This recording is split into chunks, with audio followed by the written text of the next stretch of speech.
If there was one physical subject, one material subject that we should focus on, in my opinion, it is very clear that the head of the snake is the financial system. We can argue till the end of time about who runs the world.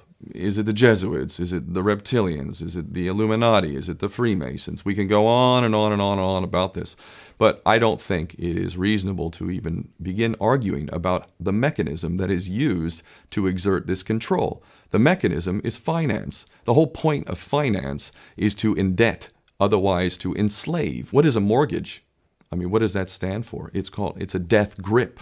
So when you get a mortgage, you have a death grip held over you because you are in debt. You don't even own the house. The bank owns the house that loaned you the money to buy the house, unless you're fortunate enough to have all the money to buy it outright. And even then, you can be taxed by the government, and if you fail to keep up with those taxes, the government can then take it from you. The whole system is based on a financial fraud, which effectively takes the power that we have and it gives it to a tiny group of individuals who are running the world through the control of finance.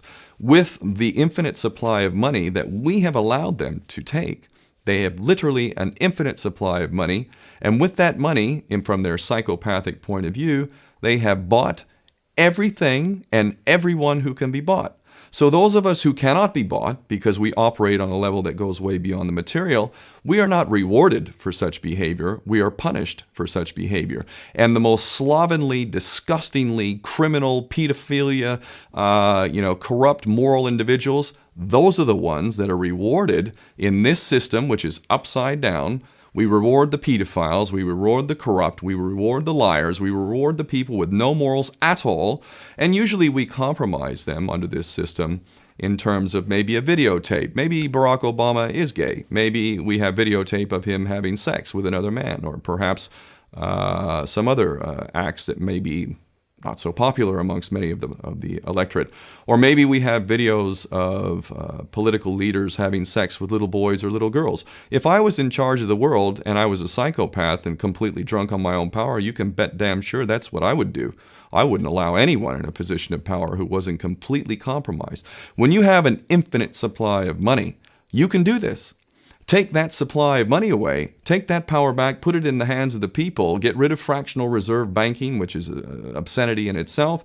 Listen to the lessons of Jesus Christ. If you're a Christian who got really pissed off when he went to the temple and he saw what the money changers were doing, let's take back control of the issuance of money, and not just on a national level. I'm happy to see in Denmark that you have your own currency. You don't have the euro.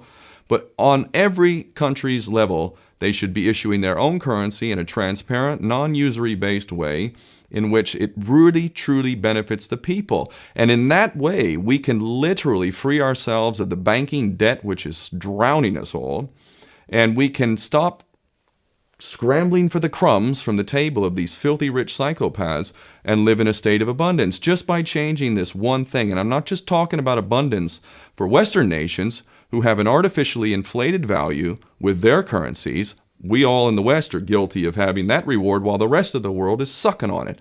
Every nation in the world can use a sensible financial policy to liberate themselves, to have world-class education, infrastructure.